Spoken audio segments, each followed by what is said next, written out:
My name is Emma Vance, and at 28 I was working double shifts and still eating cheap instant noodles the week I found out my grandfather had given me an $800,000 duplex about 5 years ago.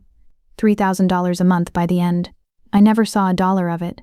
I was a ped nurse pulling long shifts, picking up extra ICU coverage, and drowning in student loan debts too.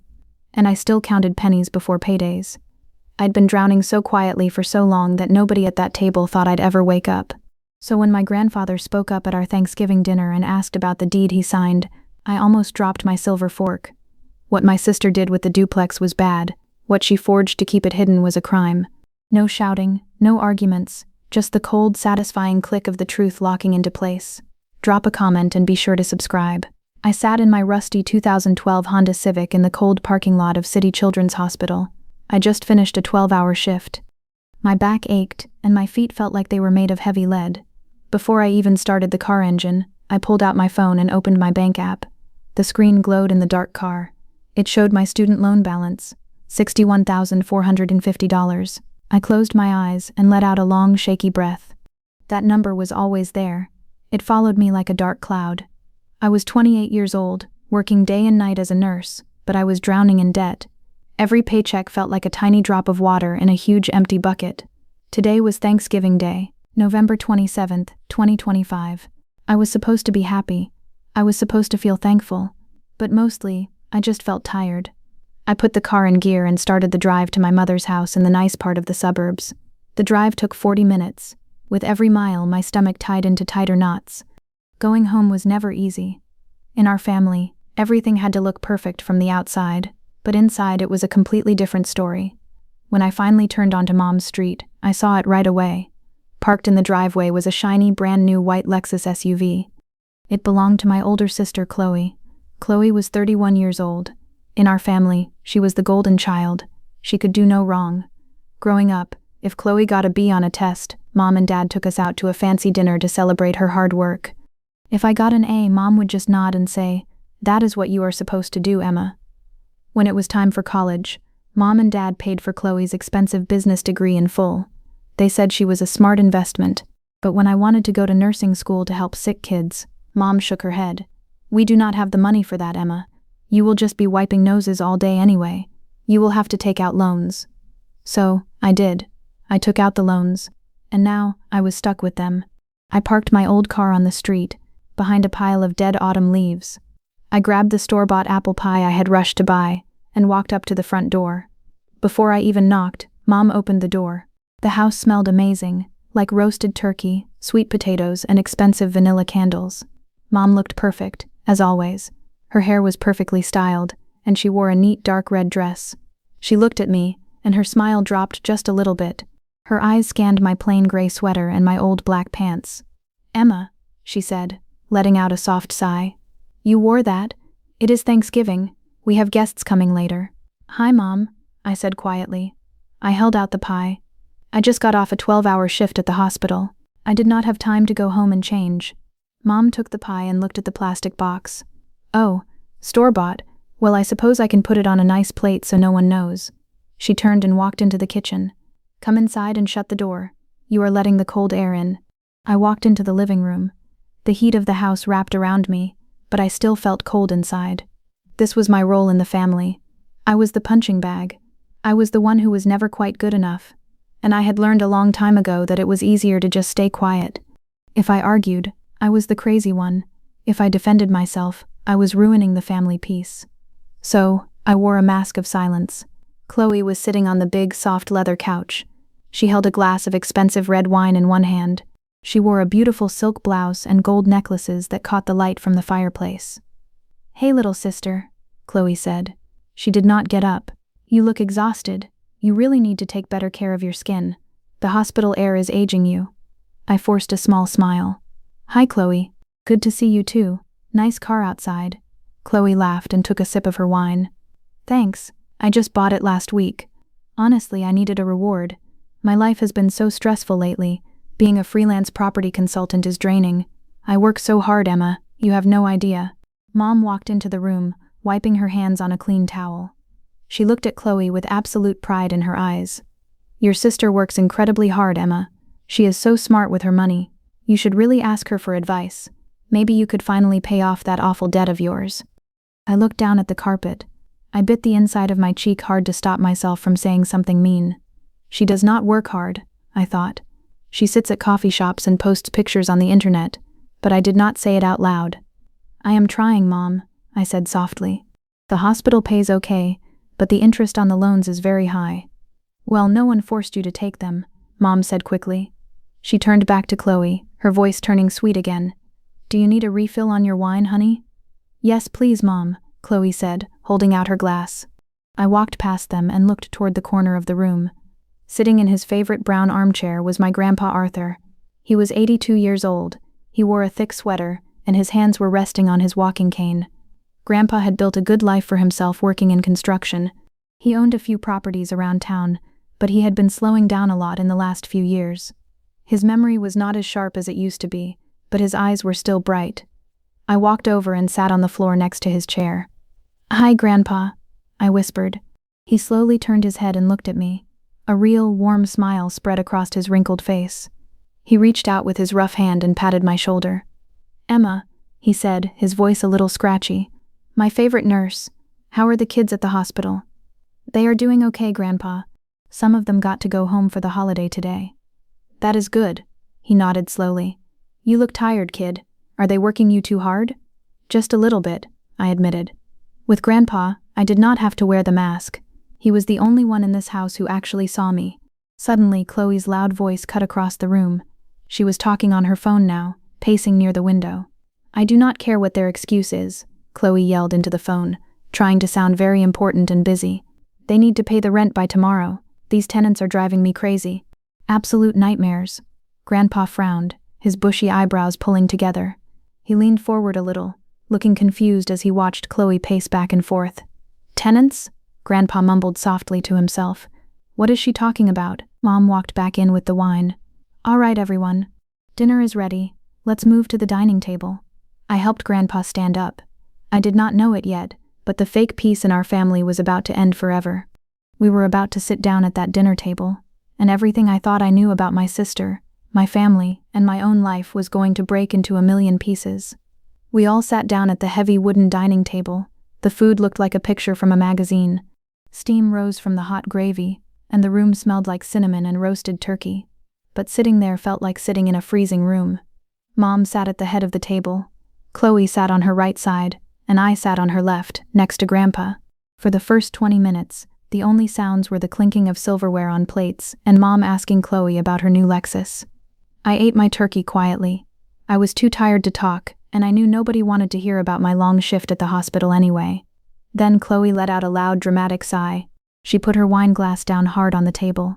"I just cannot take a break," Chloe complained, rubbing her forehead. "Even on Thanksgiving, my phone is ringing. It is those nightmare tenants at the Oak Street Duplex. They are complaining about a leaky pipe again. I swear, being a landlord is the hardest job in the world." Grandpa stopped eating. His fork rested in midair. He turned his head slowly and looked at Chloe with a very confused expression. "Tenants?" Grandpa asked. His scratchy voice broke the quiet music playing in the background. "Chloe, what are you talking about? You do not own the Oak Street Duplex." Chloe's face froze for a second. A quick look of panic flashed in her eyes, but she hid it fast. She gave a small fake laugh. "Grandpa, drink some water. You are getting confused again." Mom immediately jumped in to help Chloe. "Yes, Dad," Mom said smoothly, reaching over to touch his hand. "Your memory is playing tricks on you today. Let's just enjoy our dinner." But Grandpa did not touch his water. He looked perfectly serious and very clear-headed. He looked right at me. "No, I am not confused," Grandpa said firmly. "I transferred that deed over to you, Emma, 5 years ago, when you started nursing school. I wanted you to have the rent money so you would not have to take out those awful student loans." Clack. My silver fork slipped from my fingers. It hit the white porcelain plate with a loud, sharp sound. The room went completely dead silent. My heart stopped beating for a second, and then it started hammering against my ribs. I felt a cold sweat break out on the back of my neck. My mind started doing the math at lightning speed. 5 years ago. That was 2020. I was crying at the kitchen table because I could not afford my nursing books. Mom told me to go to the bank and take out loans, and the whole time, the Oak Street Duplex, a beautiful property worth at least $800,000, was supposed to be mine? I looked at Chloe. Her face was pale. She was staring down at her mashed potatoes, refusing to look at me. "Emma, honey, do not listen to him," Mom said. Her voice was too sweet. It sounded nervous. "You know how his mind wanders. He is 82. He is just mixing up his dreams with reality." "I am not crazy, Martha." Grandpa raised his voice. He looked angry now. "I signed the papers at the lawyer's office. I gave it to Emma." My hands were shaking. I could not breathe properly. For 5 years I worked night shifts. I ate instant noodles to save money. I cried myself to sleep because my $60,000 debt felt like a heavy chain around my neck. And all that time Chloe was collecting $3,000 a month in rent from my property. "There is a very easy way to check this," I said. My voice sounded strange, like it belonged to someone else. I reached into my pocket and pulled out my phone. "Emma, put that away," Mom ordered sharply. The sweet tone was completely gone. "We are at the dinner table. Do not create a scene." "I am not creating a scene, Mom," I said, my fingers trembling as I typed. "I am just looking up public records. Anyone can see them on the internet." "Emma, stop it right now," Chloe snapped, finally looking at me. Her eyes were wide and angry. "You are ruining Thanksgiving." I ignored them. I opened the Franklin County Property Appraiser website. My mouth was completely dry. I typed in 412 Oak Street. The loading circle spun on my screen for 3 seconds. It felt like 3 hours. Finally, the page loaded. I scrolled down to the owner information and the transfer history section. There it was. Date of transfer, October 14th, 2020. Previous owner, Arthur Vance. Current owner, Chloe Vance. I stared at the glowing screen. The words blurred as tears filled my eyes. But I did not let them fall. The sadness was instantly swallowed by a deep, burning shock. I looked up from my phone. I looked at my sister, who was wearing expensive gold necklaces and driving a brand new Lexus. Then I looked at my mother, the enabler, who had watched me struggle and drown in debt for 5 years while keeping this dark secret. "The website says the owner is Chloe," I said. My voice was dangerously quiet. "See?" Mom let out a loud breath of relief, trying to smile. "I told you Grandpa was just confused. He gave it to Chloe because Chloe has a business degree. She knows how to manage real estate. You were just a student, Emma. It was the logical choice for the family." Mom thought she was fixing it. She was using her toxic logic, believing she was doing the right thing for the family's money. But Grandpa shook his head slowly. He looked deeply betrayed. "I did not sign it to Chloe," he whispered, his eyes filling with tears. "I swear to God, Emma, I signed your name on that paper." A cold, heavy feeling dropped into my stomach. If Grandpa signed the paper giving the property to me, how did Chloe's name get on the official county deed? There was only one way. Someone changed the papers, someone faked my name, or Grandpa's name, after he signed them. The Thanksgiving dinner sat completely untouched. The fake peace was broken. My family did not just ignore me, they had robbed me. And tomorrow morning, I was going to find the proof. I did not scream. I did not flip the table or throw my glass. I just stood up. My chair scraped loudly against the expensive hardwood floor. The sound echoed in the quiet dining room. "Emma, sit down right now," Mom commanded. Her voice was sharp, like a teacher talking to a bad student. "Do not act like a child. We are having family dinner." I looked at her, really looked at her. For my whole life, I always wanted her to love me the way she loved Chloe. I always thought if I worked harder, if I was quieter, if I caused 0 problems, she would finally see me. But looking at her nervous, guilty face, the truth hit me like a physical punch to the chest. She knew. She watched me eat cheap noodles for 5 years while my sister collected $3,000 every month. I looked at Grandpa. He was staring at his plate, looking completely broken. "I have to go to work tomorrow," I said. My voice was completely flat, empty. I turned around, grabbed my coat from the door, and walked out into the freezing November night. I did not look back. The drive back to my tiny apartment was a blur. When I finally walked inside, the air was freezing. The heater in my building was broken again. I kept my coat on and sat on the edge of my old, uncomfortable bed. I did not cry. I was too shocked to cry. Instead, I opened my laptop. I stared at the bright screen until my eyes burned. I waited for the sun to come up. Friday morning, November 28th, 2025. Most people were out shopping for Black Friday sales. I was standing in line at the Franklin County Clerk of Court's office. The building smelled like old paper and strong floor cleaner. A bored woman behind thick glass looked at me. "I need a physical copy of a property deed," I said. "For 412 Oak Street. Transferred in October 2020. I paid the $12 fee." The clerk printed a 3-page document and pushed it under the glass. I took the warm papers and walked over to a wooden bench in the hallway. My hands were shaking so badly that the papers made a rattling sound. It was a standard quitclaim deed. This is a legal paper used to transfer property quickly between family members. I read the names. Grantor Arthur Vance, grantee Chloe Vance. Then, I flipped to the last page. I looked at the bottom line. The signature, Arthur Vance. I stared at the blue ink. A cold chill ran down my spine. Grandpa has severe arthritis. His hands have been shaking since 2018. When he signs birthday cards, his letters are jagged, messy, and uneven. But the signature on this official legal document? It was smooth. It was perfect. The loops on the A and the V were tight and neat. It did not look like an old man's handwriting at all. It looked exactly like my sister's handwriting when she tried to write formally. But that was not the worst part. To make a deed legal, a notary public has to stamp it. A notary is a person who checks your ID and watches you sign the paper to prove it is real. I looked at the black stamp next to the fake signature. Notarized by David Miller, Uncle Dave, Mom's younger brother. He was a real estate agent. He had a notary license. The puzzle pieces snapped together in my head. They all did it together. Chloe forged the signature. Uncle Dave used his legal stamp to make it look official. And Mom knew. They stole an $800,000 property, and they kept it a family secret. Suddenly, my cell phone buzzed in my coat pocket. It was Mom. I stared at the screen for a long time. Then, I answered it and put it to my ear. I did not say hello. "Emma," Mom said. She sounded annoyed, not sorry. "Are you done throwing your little tantrum? You made Grandpa very upset last night." "Grandpa's signature on the deed is a forgery, Mom," I said. My voice was dangerously calm. His hands shake. "The signature on this paper is completely smooth, and Uncle Dave stamped it." The phone line went dead silent for 5 heavy seconds. I could hear her breathing.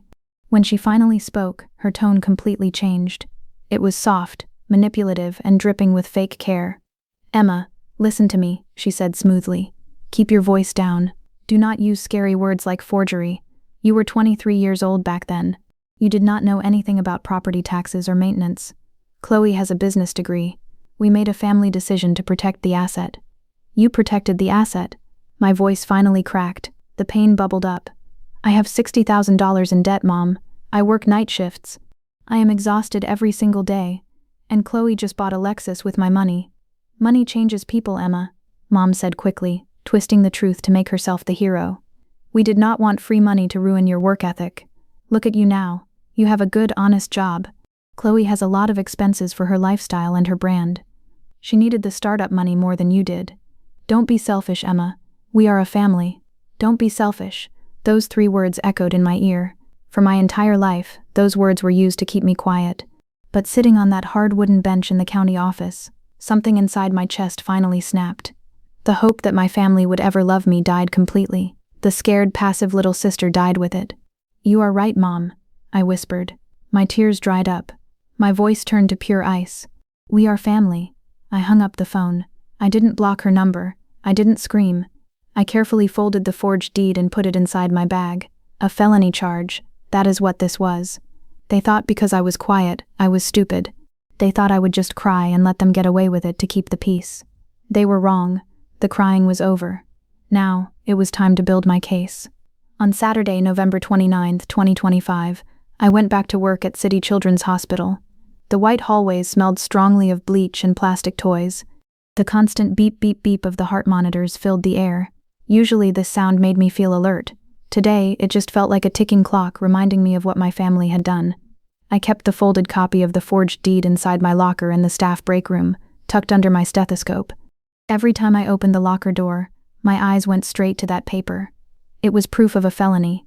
It was proof that my own sister had stolen my future. My phone buzzed constantly in my pocket during my shift. First, it was a text from Chloe at 10:15 a.m.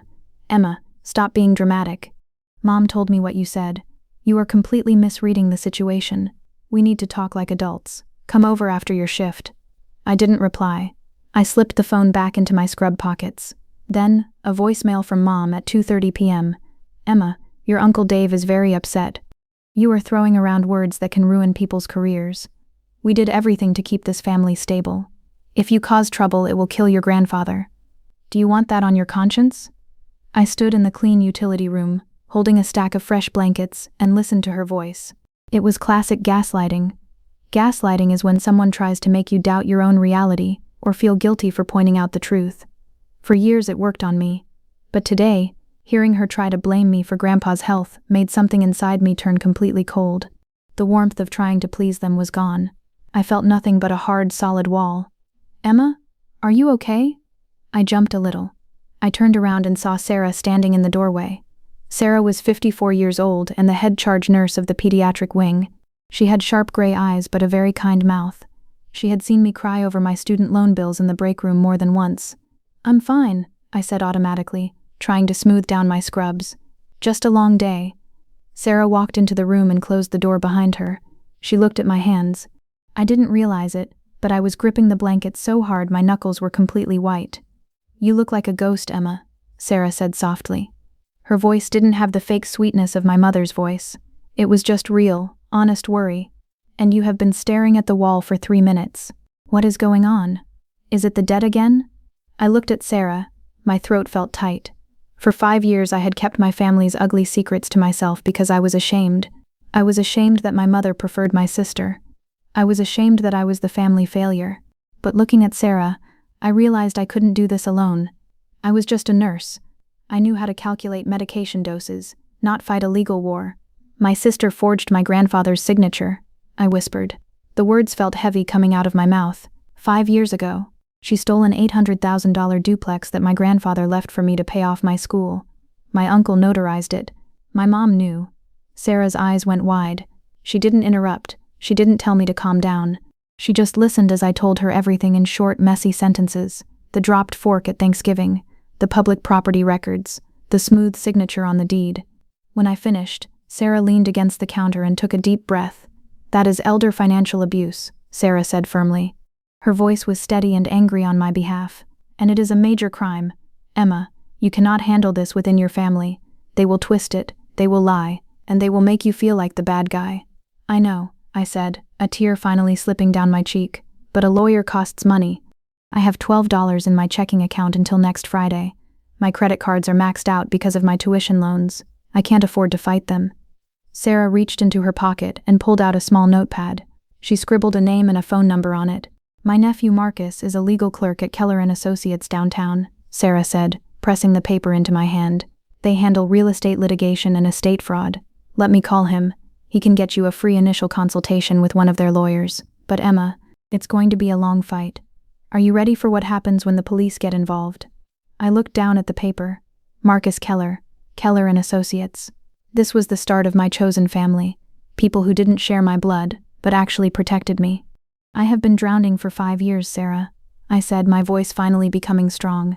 "I am already at the bottom of the ocean. I have nothing left to lose.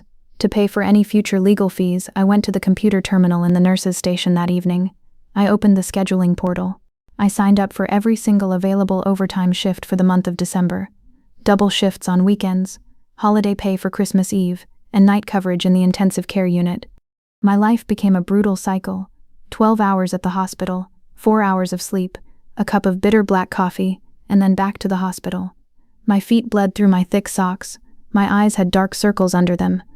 When Chloe sent more texts offering to give me a small allowance to help with my bills, I deleted them without reading. I was going completely silent. I was cutting the cords. I was working myself to the bone. But for the first time in my life, I wasn't working to survive. I was working to build an army. On Friday, December 12, 2025, it rained hard. The icy water hit the windshield of my old Honda Civic as I drove downtown. I had just finished my 4th night shift in a row. My eyes burned, and my hands were dry and cracked from washing them constantly at the hospital. But I did not go home to sleep. Instead, I parked outside a tall glass building. I was going to Keller & Associates law firm. Inside, the office smelled like expensive coffee, leather chairs, and lemon furniture polish. It was completely different from the smell of bleach and sickness at the hospital.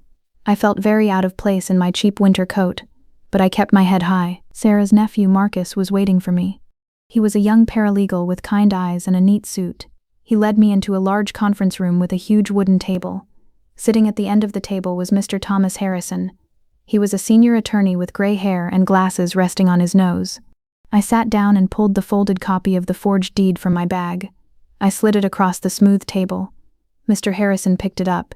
He looked at it quietly for a long minute.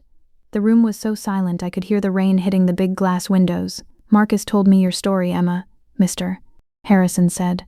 His voice was deep and serious. "I am sorry your family did this to you. But as your lawyer, I have to be completely honest. The law does not care about your broken heart. The law only cares about what we can prove." I swallowed hard. "The signature is fake." My grandfather's hands shake from arthritis. "This signature is perfect." Mr. Harrison tapped the paper with his pen. "A messy signature is not enough to send someone to jail. Your Uncle Dave put his official notary stamp right here. In the eyes of the government, that stamp means Dave personally watched Arthur Vance sign this paper on October 14th, 2020. If we go to a judge and say it is a fake, Dave will just lie. He will say Grandpa was having a good day with his hands. Your mother and sister will support Dave's lie." My heart sank. A heavy cold rock formed in my stomach. "So, they just get away with it? Because there are 3 of them and only 1 of me?" "No," Mr. Harrison said, leaning forward. "We don't fight their lie with our words. We fight their lie with hard facts. A notary public is required by state law to keep a logbook. Every time Dave stamps a paper, the person signing must give their thumbprint and sign his book. If Dave faked the deed, his book will either be missing Grandpa's signature, or he forged it there too." I nodded slowly, trying to process it all. But then, a thought hit me. A spark of memory lit up in my tired brain. October 14th, 2020. I closed my eyes. The date felt so familiar. In 2020, I was not a nurse yet. I was a student, and I was Grandpa's main caregiver because Mom and Chloe were always too busy. My nursing training took over my brain. I started mapping the timeline. October, autumn. Grandpa always got sick when the weather changed. Suddenly my eyes flew open, my breath caught in my throat. "Mr. Harrison," I said. My voice was shaking, not from fear but from a sudden, sharp realization. "What date did Uncle Dave write next to his stamp?" Mr. Harrison looked down at the paper. "October 14th, 2020. "Where is Uncle Dave's real estate office?" I asked, my heart beating faster. Marcus checked a file. "It is in the West End, about 20 miles away from your mother's house." I let out a harsh, bitter laugh. Tears pricked my eyes, but they were tears of pure anger. "My grandfather did not walk into Uncle Dave's office on October 14, I said. My voice grew stronger with every word. "He couldn't have." Mr. Harrison raised an eyebrow. "Why not?" "Because on October 12, 2020, Grandpa fell in the bathroom and broke his right hip," I said, leaning over the table. The memory was crystal clear now. I called the ambulance myself. He was admitted to Mercy General Hospital. He had surgery on October 13. On October 14, he was lying in a hospital bed in the surgical recovery ward, connected to a heart monitor, and taking strong narcotic painkillers. The room went completely silent again. Marcus stopped typing on his laptop. Mr. Harrison slowly took off his glasses. "Are you absolutely sure about those dates, Emma?" Mr. Harrison asked quietly. "I am a nurse," I said firmly. "I remember medical timelines. I sat by his hospital bed for 5 days straight while my mother and sister stayed home. Also, any patient on heavy narcotics like Dilaudid is legally considered not competent. Even if he did sign it in the hospital bed, the contract is completely illegal because he was under the influence of strong drugs." Mr. Harrison smiled for the first time. It was a sharp, dangerous smile. "A hospital admission record," Mr. Harrison said softly. "That is a bulletproof alibi. They made a fatal mistake, Emma. They picked a random date in October to fake the paperwork, completely forgetting that the old man was lying in a hospital bed that whole week." The toxic logic of my family was finally clear to me. While Grandpa was in the hospital having surgery, Mom and Chloe probably panicked. They probably thought, "What if he dies? The house will go to Emma. We have to secure the asset." So, while I was holding Grandpa's hand in the recovery room, they were sitting in Uncle Dave's office, forging his name. They didn't just steal my property. They used an old man's medical emergency to rob him while he was fighting the pain. "What do we do now?" I asked. My voice was as cold as ice. "Now," Mr. Harrison said, opening his laptop, "we start building a trap. Marcus, draft a medical records request to Mercy General Hospital. Emma, you are his medical proxy, so you can sign for his files. Then, we draft a subpoena for David Miller's notary logbook. Will we tell them?" I asked. "No," Mr. Harrison said, looking right at me. "You stay completely quiet. You let them think they have won. You let them get comfortable. Real life isn't like the movies, Emma. We don't warn the bad guys." We gather the documents, we build a solid wall of evidence, and then we wait for the perfect moment to drop it on their heads. I walked out of the law office an hour later. The rain had stopped, the gray clouds were breaking, letting a tiny bit of sunlight shine through. My bank account was still empty. I still had $61,450 in debt. But as I sat in my old rusty car, I didn't feel like a victim anymore. I felt like a hunter. My family thought I was just the quiet, weak little sister. They thought my silence meant I was broken. They didn't know that my silence was actually the sound of me loading a weapon. The countdown to their destruction had officially begun. January passed slowly. It was a dark, freezing month. The snow outside my apartment window was dirty and gray. Inside, my life was a strict, punishing routine. Wake up, go to the hospital, work double shifts, sleep for 4 hours, repeat. I was so tired my bones ached, but I did not stop. By mid-January, my crazy overtime shifts finally paid off. I saved exactly $350. It was just enough to pay the court filing fees for Mr. Harrison. On Wednesday, January 28, 2026, I had a short break during my afternoon shift. I walked out of the hospital and went to a cheap coffee shop across the street. The bell on the door jingled. Marcus, the young legal clerk, was sitting in a booth in the back. He wore a thick winter coat and had a large brown envelope on the table. I bought a black coffee and sat down across from him. "We got them," Marcus said quietly. He pushed the thick envelope toward me. I opened the metal clasp and pulled out the papers. The top page had the logo of Mercy General Hospital. It was Grandpa's medical chart from October 2020. I scanned the medical notes. My eyes landed on the exact date.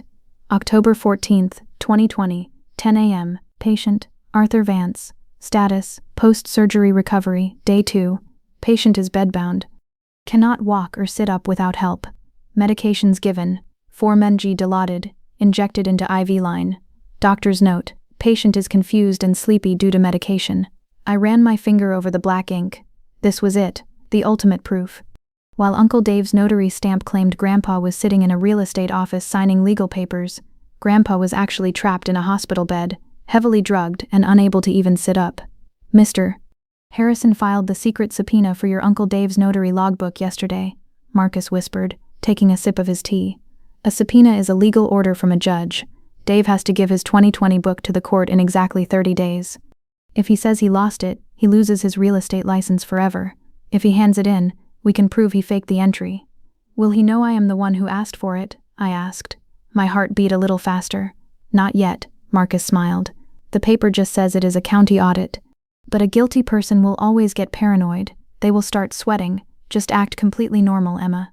I thanked Marcus and walked back to the hospital.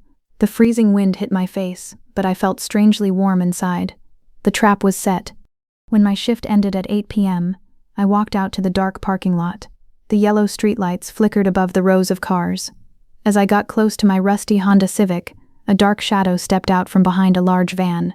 I stopped walking. My hand went straight into my pocket, gripping my car keys tight. "Emma," a voice called out. It was Uncle Dave. He was wearing a nice wool coat, but he looked terrible. His face was pale, and he was chewing on his bottom lip. He looked quickly to the left and the right, checking if anyone else was in the parking lot. "Uncle Dave," I said, keeping my distance. "What are you doing here? It is freezing." He took a step closer. He gave me a wide, fake smile. "Just in the neighborhood, kiddo. I thought I would come see my favorite niece. How is work?" "Work is fine," I said flatly. I looked at his forehead. Despite the freezing cold air, there were tiny drops of sweat near his hairline. Marcus was right. The guilty get paranoid. Dave put his hands in his pockets and cleared his throat. "So listen, your mom tells me you were asking some silly questions at Thanksgiving about Grandpa's old duplex. You aren't still worrying about that, are you?" He was trying to sound casual, but his eyes were darting around nervously. He was the classic enabler. He helped do the dirty work, and now he was terrified of getting caught. I remembered what Mr. Harrison told me. Let them think they have won. I let out a long fake sigh and dropped my shoulders. I looked down at the icy ground. "No, Uncle Dave, Mom explained it to me. Chloe has the business degree. It makes sense for her to have it. I was just stressed about my student loans." Dave let out a massive breath. The relief on his face was so big it was almost funny. He actually smiled and stepped forward, patting my shoulder hard. "Good girl," Dave said. His voice became confident and loud again. The fake, respectful family man was back. "That is what I like to hear. You know, we all make sacrifices for the family. Your sister needed that push. And you? You are a tough kid. You will pay off those loans eventually. Just keep working hard. Keep working hard. He was basically saying, keep being a slave while we steal your money. Anyway, Dave continued, rubbing his hands together, the county is doing some stupid random check on my old work files this month. Lots of paperwork, government nonsense, but everything is perfectly fine. He was fishing. He wanted to make sure the county audit was just a coincidence. That sounds annoying, I said softly, wearing my mask of the weak, quiet sister perfectly. Drive safe, Uncle Dave. You too, kiddo. He waved happily and walked quickly to his expensive truck. I got into my cold car and locked the doors. I watched his truck drive away. For 28 years I thought my family was smarter and better than me, but looking at Dave I realized the truth. They were not smart, they were just greedy, and they thought I was too stupid to fight back. My phone buzzed in the cup holder. It was a message in the family group chat. It was from Mom. Hi everyone, Grandpa's 83rd birthday is next month, Saturday, February 21st. We are doing a big lunch at my house. All aunts, uncles, and cousins will be there. Emma, please try to dress nicely this time. I stared at the glowing screen. A big family gathering. Everyone would be there. Mom, Chloe, Uncle Dave, the cousins, and Grandpa. In family dramas, the climax never happens in a quiet room. It happens when all the actors are forced onto the same stage. I typed my reply with shaking, excited fingers. I will be there, Mom. I am actually planning a very special surprise for Grandpa. On Tuesday, February 10th, 2026, I was sitting in the hospital cafeteria. It was 2 p.m. The room smelled like old chicken soup and strong floor cleaner. I was eating a dry $3.50 turkey sandwich. I felt completely exhausted, but my mind was running at top speed. Suddenly, Sarah, the head charge nurse, sat down across from me. A minute later, her nephew Marcus hurried into the cafeteria. He was wearing his neat gray suit. His cheeks were red from the cold air outside. Marcus did not buy any food. He just sat down next to Sarah and pulled a thick white paper from his leather bag. Uncle Dave handed over his notary logbook to the court yesterday, Marcus said softly. He looked around to make sure nobody was listening. Then, he slid the paper across the slightly sticky table. Mr. Harrison got a copy this morning. Look at line number 42. I wiped my hands on a napkin and pulled the paper closer. It was a black and white photocopy of a page from Dave's official record book. My eyes moved down the messy handwritten lines. Line 41, sale of car, October 12, 2020. Line 42, quitclaim deed, October 14, 2020. Name, Arthur Vance. Property, 412 Oak Street. I stared at it. He wrote it in, I whispered. He actually wrote Grandpa's name in the book. Doesn't this prove he did his job? Look closer, Emma, Marcus smiled, tapping the paper with his pen. Look at the columns for the ID number and the thumbprint. I moved my eyes to the right side of the page. In the state of Florida, if you transfer real estate, the law is very strict. The notary must write down the ID number of the person signing, and they must press the person's right thumb onto an ink pad and stamp it in the book. This proves the person was physically sitting in the room. I looked at the thumbprint box on line 42. It was completely blank. There is no thumbprint, I said. My heart started to beat faster. Exactly, Marcus said. Dave couldn't forge a physical fingerprint. So, he just left it blank, hoping nobody would ever check. But it gets even better. Look at the driver's license number he wrote down for your grandfather. I read the messy numbers. V5589012. I ran that license number through the public government database, Marcus explained, leaning in closer. That license expired in 2018. When your grandfather renewed his driver's license in 2019, the state gave him a brand new number. Dave didn't have your grandpa in his office on October 14th. Dave just copied an old ID number from one of his old real estate files. I sat back in my hard plastic chair. The dry sandwich in my stomach felt heavy. They were so sloppy, I whispered. I could hardly believe it. They were arrogant, Sarah corrected me.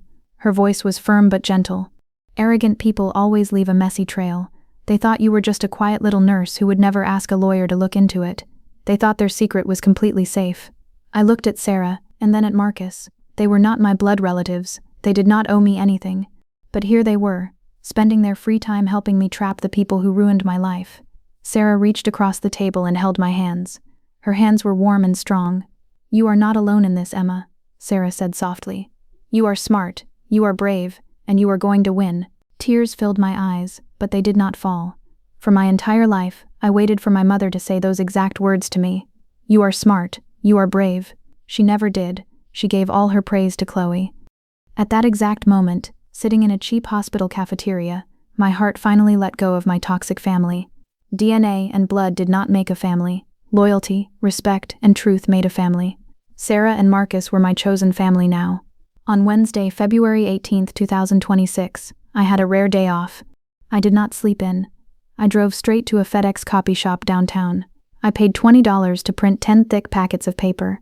Each packet contained 3 things: the forged property deed from the county website, Grandpa's medical chart from Mercy General Hospital, showing he was drugged and bedbound on October 14, 2020, the photocopy of Uncle Dave's notary logbook, showing the blank thumbprint and the expired ID number. I bought 10 bright red presentation folders. I carefully put 1 set of papers into each red folder. I wanted the color to stand out. I wanted it to look like a warning sign. After the copy shop, I drove to a local thrift store. Mom told me to dress nicely for Grandpa's birthday party. Usually I wore baggy plain clothes so I would blend into the background. I always tried to look invisible so Chloe could shine. Not anymore. I searched the racks and found a sharp-fitted black blazer and a pair of dark, tailored pants. It cost me exactly $14.50. I took the clothes home, washed them, and ironed every single wrinkle out of them. On Friday night, February 20, 2026, I stood in front of my small bedroom mirror. I put on the black suit. I brushed my hair back tightly. I looked at my face. The dark circles under my eyes from working night shifts were still there, but my eyes looked different. They were not scared anymore. They looked cold, focused, and ready. Tomorrow was Saturday, February 21st, Grandpa's 83rd birthday. The entire family would be sitting in Mom's fancy living room. They would be eating cake, laughing, and pretending to be perfect. They had no idea that I was coming to burn their fake perfection to the ground. I packed the 10 red folders into a neat black bag. I set my alarm for 10 a.m. The countdown was over. It was time for war. Saturday, February 24th, 2026, 1 p.m. The sky was a pale, icy blue as I parked my old Honda Civic on the street outside Mom's house. The driveway was already full of expensive, shiny cars.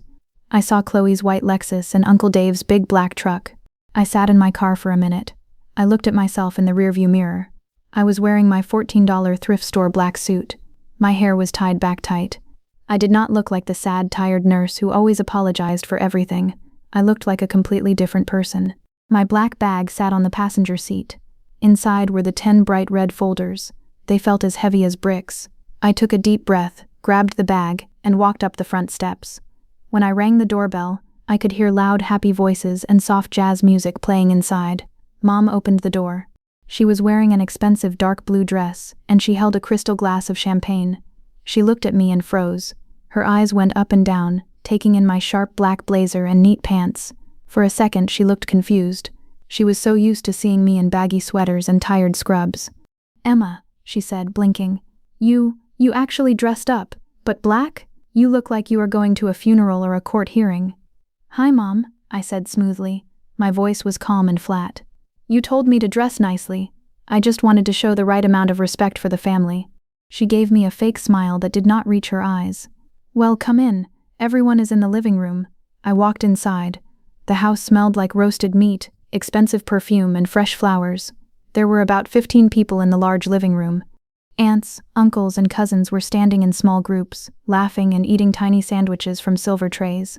This was the audience. These were the enablers. They were the extended family who always praised Chloe and looked at me with pity.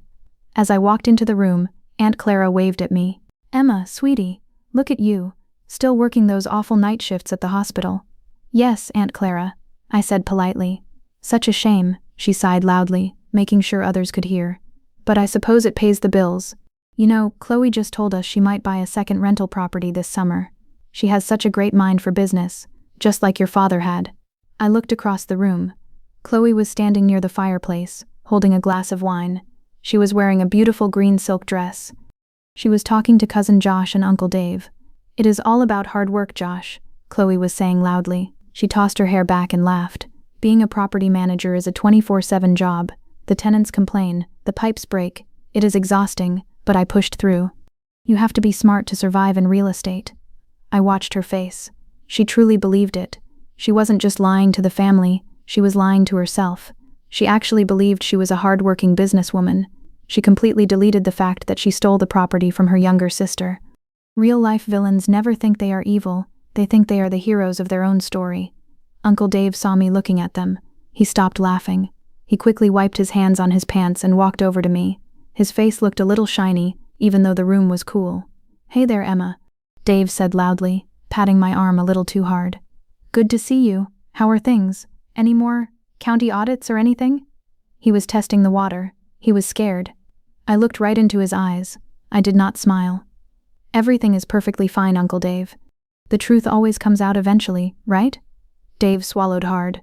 The smile fell off his face for a second before he forced it back on. "Right. Sure, kiddo."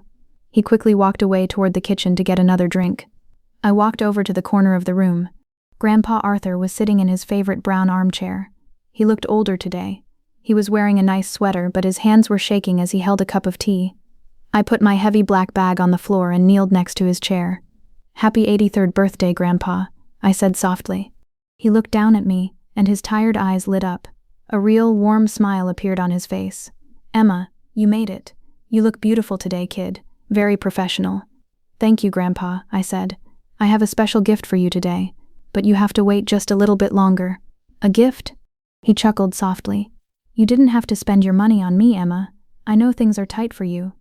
My heart broke a little, but the anger underneath it kept me strong. I wouldn't be tight on money if they hadn't robbed us both, I thought. Suddenly, Mom clapped her hands loudly. "All right, everyone," Mom announced cheerfully. "Could we all gather in the dining room, please? It is time to cut the cake and make a toast to Dad." The family slowly moved into the huge dining room. In the center of the long wooden table was a massive vanilla cake with 83 candles on it. Everyone stood around the table.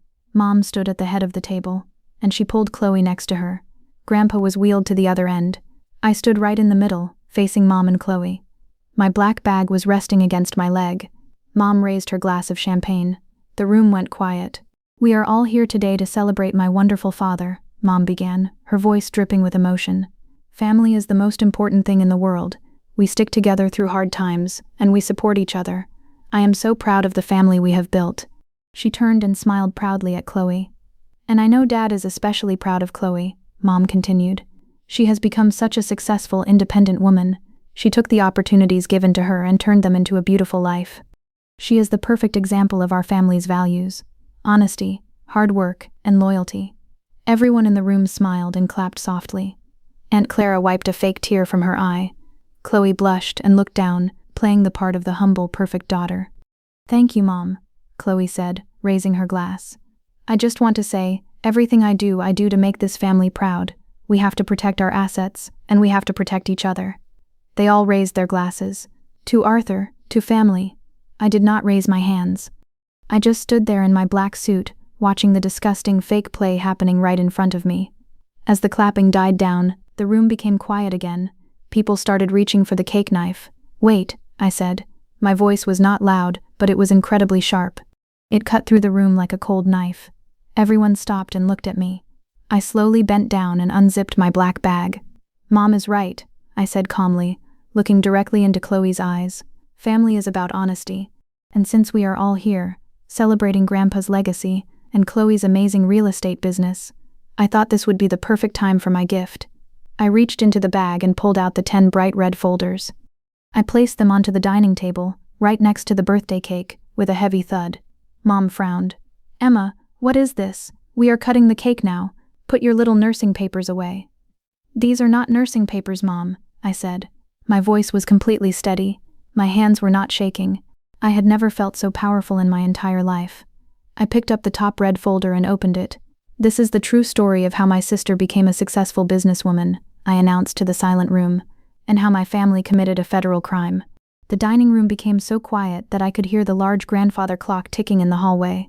Tick, tock, tick, tock. Mom was the first one to move. She reached out her hand to grab the red folders off the table. Her face was red with anger. "Emma, stop this nonsense right now," Mom ordered, trying to use her strict mother voice. "I will not let you ruin your grandfather's birthday with your crazy jealousy. Pick up your bags and leave." I reached out and put my hand firmly on top of the folders. I did not move. I did not blink. "Don't touch them, Mom," I said. My voice was low and hard. It was a voice I had never used before. This is public record, and everyone in this room is going to see it. I picked up the folders and started sliding them across the smooth wooden table.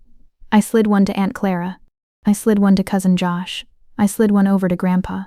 Chloe stepped forward. Her beautiful green dress suddenly looked out of place. Her face was completely pale. "Do not open those," she yelled at the family. Her voice sounded thin and panicked. "She is just making up lies. She has always hated me." But human curiosity is a very strong thing. Aunt Clara frowned, looked at Chloe, and slowly opened the bright red cover. Cousin Josh did the same. "What is this, Emma?" Aunt Clara asked. She was staring at the first page. "This is just the property deed for the Oak Street duplex. It says Arthur transferred it to Chloe on October 14th, 2020. "Yes," I said smoothly, standing up very straight. "Look at the signature at the bottom, Aunt Clara. Look at Grandpa's name. It is written perfectly. The lines are smooth and neat." Aunt Clara looked down. Then she looked at Grandpa, who was holding his teacup with both hands because they were shaking so badly. "Arthur's hands have been shaking since 2018, Cousin Josh whispered. He looked up at me, his eyes wide. "Exactly," I said. "That signature is a complete fake. Chloe forged it, and if you look right next to the signature, you will see a black notary stamp. That stamp belongs to Uncle Dave." Everyone in the room slowly turned their heads to look at Uncle Dave. Dave was standing near the door. He looked like he wanted to run away. His face was covered in shiny sweat, and he was wiping his hands on his expensive pants over and over again. "Now wait just a minute," Dave stammered, raising his hands. "I am a licensed professional. I watched Arthur sign that paper in my office. My stamp proves it. Emma is just making up wild stories because she wants the money." Chloe quickly jumped in to support him. She tried to put her businesswoman mask back on. "Dave is right. We did this legally. Grandpa came to Dave's office, and he signed it to me because he knew I could manage the taxes." "Emma, you are embarrassing yourself. You know nothing about the real world." I let her finish. I let her trap herself in her own lie, in front of all the aunts, uncles, and cousins. "Uncle Dave," I asked calmly, "you are absolutely sure Grandpa was sitting in your real estate office on October 14th, 2020? "Yes, 100% sure," Dave shouted. "He walked right in, sat at my desk and signed it." I nodded slowly. Then, I looked at Aunt Clara. "Aunt Clara, please turn to page 2 in the red folder," I said. The sound of rustling paper filled the silent room. "Page 2 is an official medical record from Mercy General Hospital," I explained. My voice was completely steady. The years of crying in my car were gone. I was just delivering the facts. "Read the date at the top, Aunt Clara." Aunt Clara adjusted her glasses. Her face turned totally white. October 14th, 2020. "And read the patient's status," I commanded gently. Aunt Clara swallowed hard. She read the words out loud, and her voice shook. "Patient Arthur Vance. Status: post-surgery recovery. Patient is bedbound. Cannot walk or sit up without help. Medications given. 4 ml Dilaudid." A loud gasp echoed in the room. Cousin Josh dropped the paper onto the table. I looked right at my sister. The fake golden child. The thief. "On October 12th, 2020, Grandpa broke his hip," I said loudly so everyone could hear the timeline. "He had surgery on the 13th. On October 14th, the exact same day you and Uncle Dave claim he walked into a real estate office, he was actually strapped to a hospital bed. He was 20 miles away, full of heavy narcotic painkillers, and couldn't even sit up." The sweet smell of vanilla cake and expensive perfume in the room suddenly felt disgusting. The perfect family image cracked and shattered into a million pieces right there on the dining table. Chloe opened her mouth, but no words came out. She looked like a fish out of water. Mom stepped forward, her eyes wild. The enabler was trying to protect her favorite child one last time. "Emma, you do not understand," Mom cried out, her voice cracking.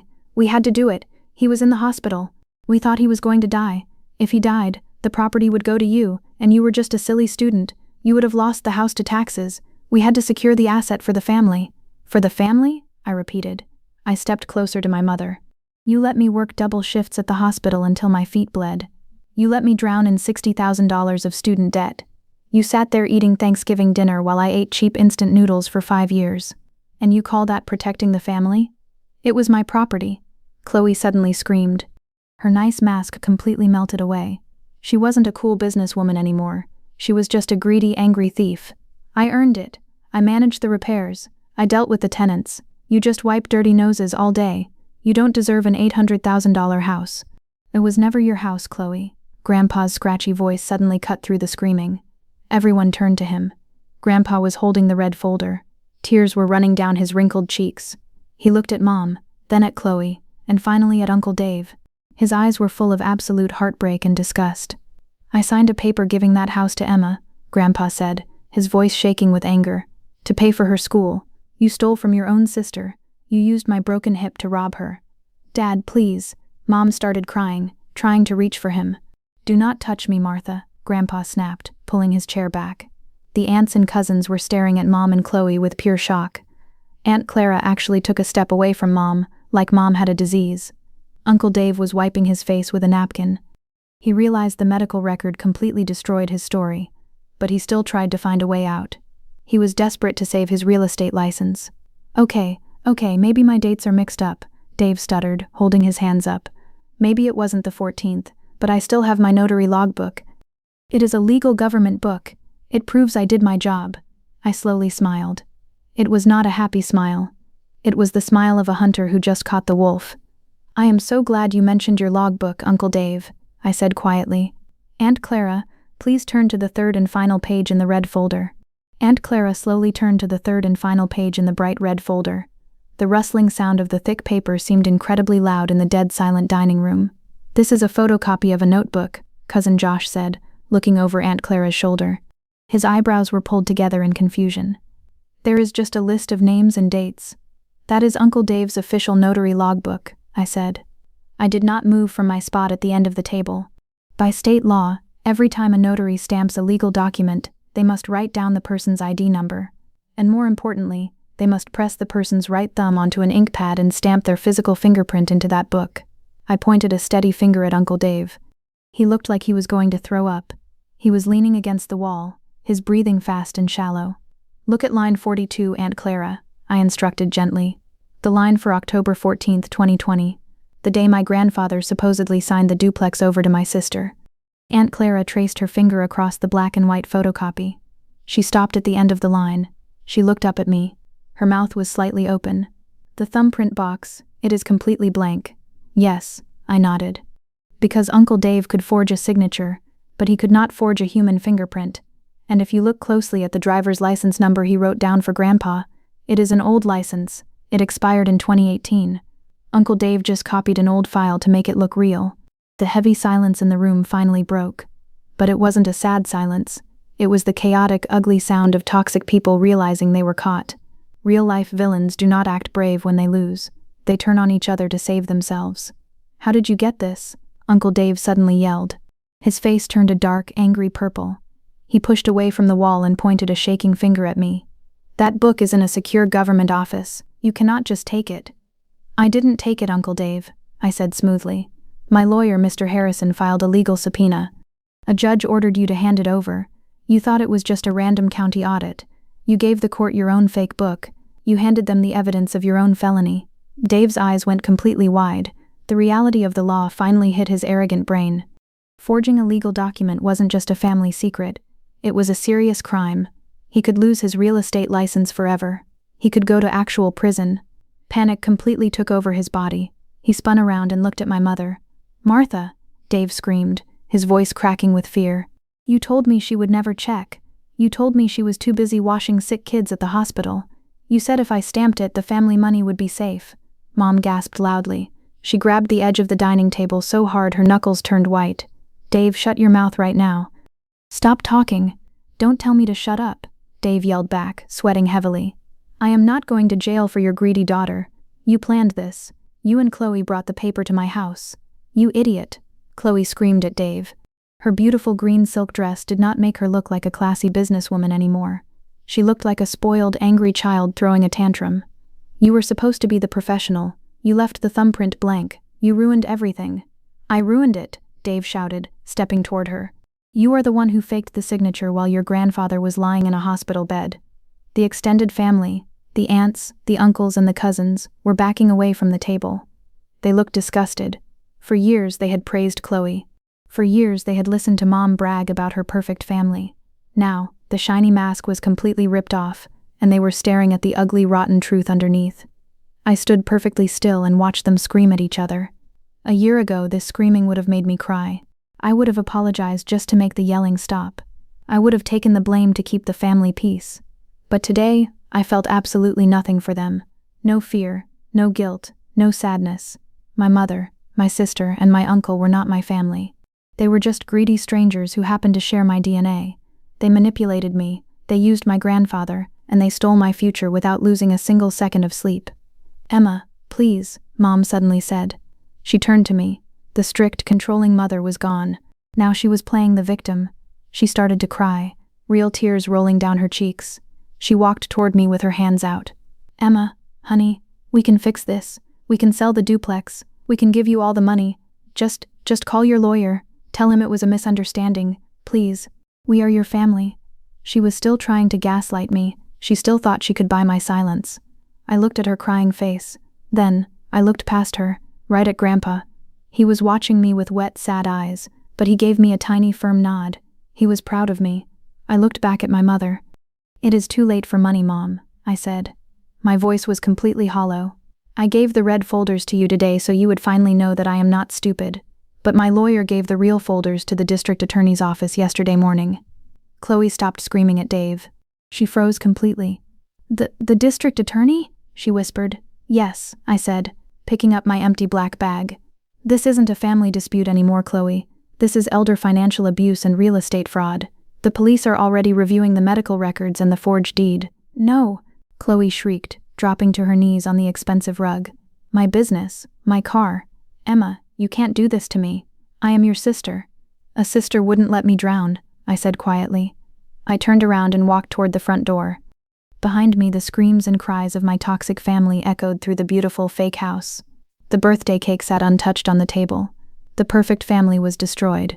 But for the first time in my 28 years of life, I was finally free. The legal system does not move as fast as it does in the movies. There are no sudden courtroom screaming matches or quick endings. Real life is slow, full of paperwork, and very quiet. By March 2026, the district attorney officially opened a criminal case for elder financial fraud and forgery. Because the evidence was so clear, the dominoes fell exactly how Mr. Harrison predicted. Uncle Dave was a coward. When the police showed up at his West End real estate office, he panicked. To avoid going to a heavy federal prison, Dave made a plea deal. He surrendered his notary license forever, closed his business, and agreed to testify against my sister in court. Like true villains, my toxic family completely turned on each other to save their own skin. In April 2026, the court officially froze the Oak Street duplex. Chloe was not allowed to collect a single dollar of rent anymore, because she had no real income. She had lied about being a successful consultant. She could not pay the high monthly bills for her new white Lexus. In late April, the bank towed the car away from her driveway. I did not feel happy when I heard about the car. I did not laugh. I just felt a deep, heavy exhaustion. During these months, my mother's manipulation reached a whole new level. Because I refused to visit her house, she attacked my phone. She sent me dozens of long, emotional text messages every single week. She never apologized for stealing from me. She only blamed me for ruining the family. On a rainy Tuesday night in May, I was sitting on my old couch. I was drinking a warm cup of tea when my phone buzzed. It was a text from Mom. "Emma, your sister cries herself to sleep every night. She is facing actual jail time. How can you live with yourself? We are your blood. You are destroying this family over a piece of property. If you drop the charges, we can forgive you and go back to normal. Please, be the bigger person." I stared at the glowing screen. Be the bigger person. For my whole life, that phrase was a weapon used against me. In toxic families, be the bigger person really just means let us abuse you and don't complain about it. My chest ached. It was a sharp, grieving pain. I wasn't mourning the mother I had. I was mourning the mother I wished I had. I wished I had a mother who protected me. I wished I had a mother who loved me as much as she loved my sister. But staring at that text message, I finally accepted the cold, hard truth. She was never going to change. She truly believed I was the villain for defending myself. I didn't type a long reply. I didn't try to explain my feelings, because manipulators don't care about your feelings. They only care about control. I typed one sentence. "You destroyed the family the day you let her forge Grandpa's name." Then, I pressed my finger against the screen and hit block contact. I did the same for Chloe. I did the same for Uncle Dave. I blocked Aunt Clara and Cousin Josh too, because they kept texting me to say I was being too harsh. I put my phone down on the coffee table. The apartment was completely quiet, but for the first time in 28 years the silence did not feel lonely. The silence felt safe. The thick, invisible chain around my neck finally snapped. I had set a hard boundary. I was out of their prison. My real focus was Grandpa Arthur. Once the criminal investigation started, Mom's house was no longer a safe place for him. Mom was constantly yelling, crying, and blaming him for ruining Chloe's life by telling me the truth. It was terrible for his weak heart. So, with Mr. Harrison's legal help, I applied for emergency medical guardianship over Grandpa. Because of the open fraud case against Mom and Chloe, the judge granted it to me immediately. On the first weekend of June 2026, Marcus and Sarah helped me move Grandpa out of Mom's house. Mom stood on the front porch, crying and screaming that I was stealing her father. I didn't even look at her. I just gently helped Grandpa into Marcus's car. We moved Grandpa into a beautiful, quiet assisted living facility near the hospital. It was paid for by Grandpa's own retirement savings, which Mr. Harrison quickly protected from Mom's control.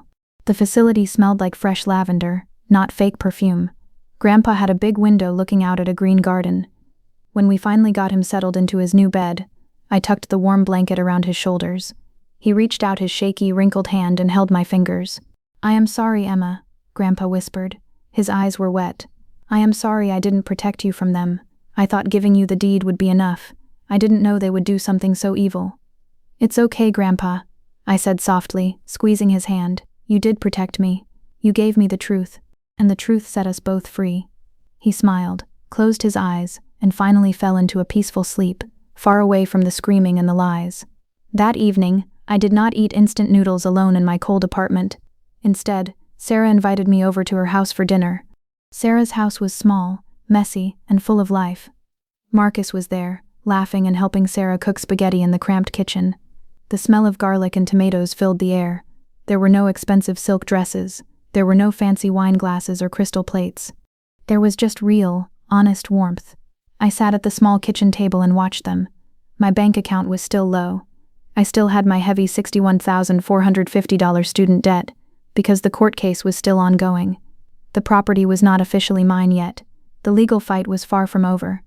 But as Sarah put a huge messy bowl of hot pasta in front of me and smiled, I realized something incredibly important. DNA is just biology.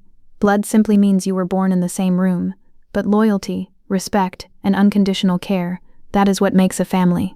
I had lost my biological family, but looking at Sarah and Marcus, I knew I was not an orphan. I had finally found my real family. The hardest part was over. Now it was just time to finish the paperwork and take back what was mine. The wheels of justice turned very slowly. There were no dramatic courtroom speeches like you see on television. The end of my toxic family happened quietly, through stacks of legal papers and boring court dates. By September 14, 2026, the criminal case was finally over. Chloe did not go to federal prison. In real life, first-time offenders who commit paper crimes usually get a plea deal. To avoid sitting in a jail cell, my sister pleaded guilty to felony forgery and elder financial abuse. The judge gave her 5 years of strict probation and 500 hours of community service. But the biggest punishment for Chloe was losing her fake image. She was now a convicted felon. No bank would ever give her a business loan again. She could never work in real estate. She was forced to get a minimum wage job working as a cashier at a local grocery store to pay for her court fees. Her shiny white Lexus was gone, replaced by a rusty, beat-up old sedan. Uncle Dave permanently lost his real estate license and his notary stamp. He had to close his office and move out of state because he was too embarrassed to face his friends in our town.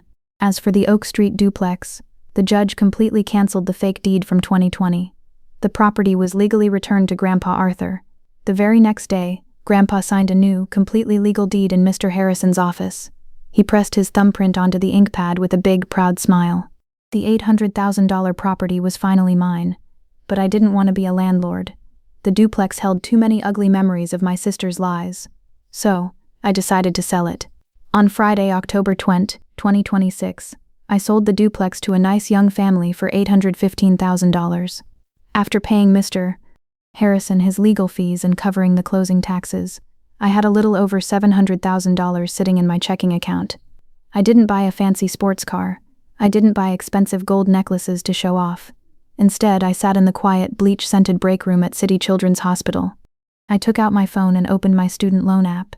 The screen showed my massive debt, $61,450.